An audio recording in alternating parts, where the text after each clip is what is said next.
Good day, everyone. Today, I am going to discuss about the Pantheon in our locality. But first, let me explain what Bukidnon is. Bukidnon is derived from the root term bukid, which means mountain or hill, and refers not just to the province, but also to the people who lived there. It is the region's southernmost province and it is landlocked and mountainous. I lived in Bukidnon and our language is called Binukid. There are 7 tribes in the province: Talaandig, Higaunon, Bukidnon, Umayamnon, Matigsalug, Manubo, and Tighawanon. I'll now move to the topic's most fascinating aspect, which is the Bukidnon Pantheon. The story is titled Creation of the Universe. The Danhayan Hasugay has 10 heads of drooling saliva. This looks like an extravagant version of the 4 heads of Brahma. Diwata na magbabaya, who looks like a human being with 1 head, 2 arms, and 2 legs, may be a version of Shiva who is so depicted.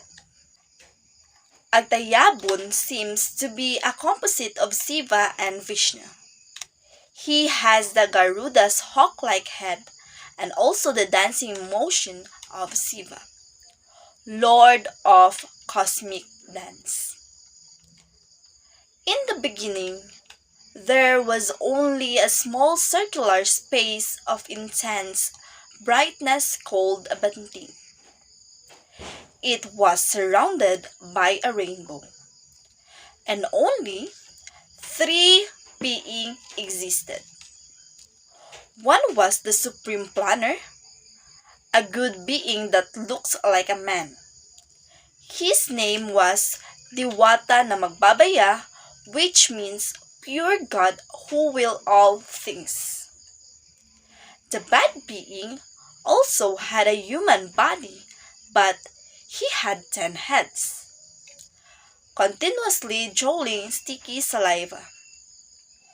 His name was the Danhayan Hasugay, which means Lord from whom permission is asked.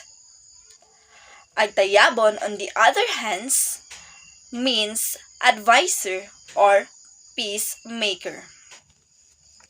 One day, Diwata Magbaya created the earth as he was a good planner. He knew, however, that he would have need of soil, of which the 10-headed being was always so difficult to convince. The god with eagle wings immediately saw the problem. He convinced the 10-headed being that he has a good plan for all of them, if he will to use some of his soil. And so, the earth is created. But then the soil was extremely dry. And so, he asked the 10-headed being to use some of his saliva to make more beautify the earth.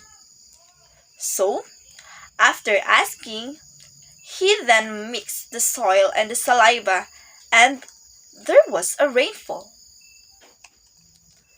There were mountains, hills, valleys, plains, and canyons.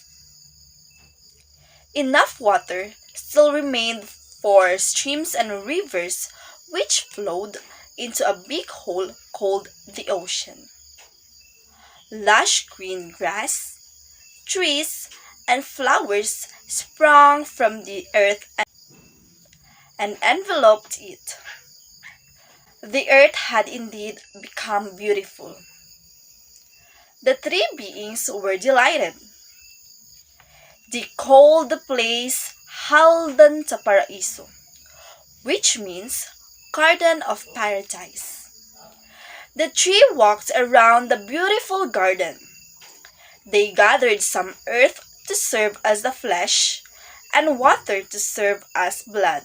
Soon, 7 figures, each only one head and no drooling saliva, were finished by the 10-headed being.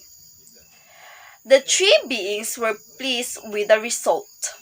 However, Diwata Magbabaya and the 10-headed being was fighting. They were fighting, but both of them has the point. The 2 opponents struck swords as if each were the final blow. Their flashing blades produced the lightning. The combatants were able to go around the world fighting. The wind referee declared a recess and they went to paradise to appraise their wounds. But neither the combatants suffered a single scratch, and the battle became even fiercer and more furious. Since neither the good being nor the bad being could win nor lose, they decided to settle the matter amicably. Thus, it was the 6 figures that were finished by the 10-headed being became incantus or guardian spirits. The talagbuta was assigned to look after the soil for cultivation. The ibabagsuk was in charge of the growing plants. The bulalakaw became guardian of the water and all its living creatures. The mamamilig was to watch over the forest. The lalawig had as its special charge the bears and their honey. The mamahandi was to guard over whatever wealth man acquired. Therefore, his cows and carabaos, his crops and his farmhouse. Diwata Magbabaya also finished his figures. As a distinguisher featured, he endowed it with intelligence. He had created the first human being. To the first man was entrusted the Haldan Tapariiso. The small bits of clay cut from the 7 Diwata as they were being carved were not wasted. They became other living creatures. The clay sliced from the backs of the figures became the food that had to be carried on one's back, such as deer, wild pigs, and the like. The bit cuts out from between the fingers became the fish and other water creatures that are caught with the fingers. Those cut from the crotch became the animals that one has to ride astride, such as horses, cows, and carabaos. That would be all. Thank you.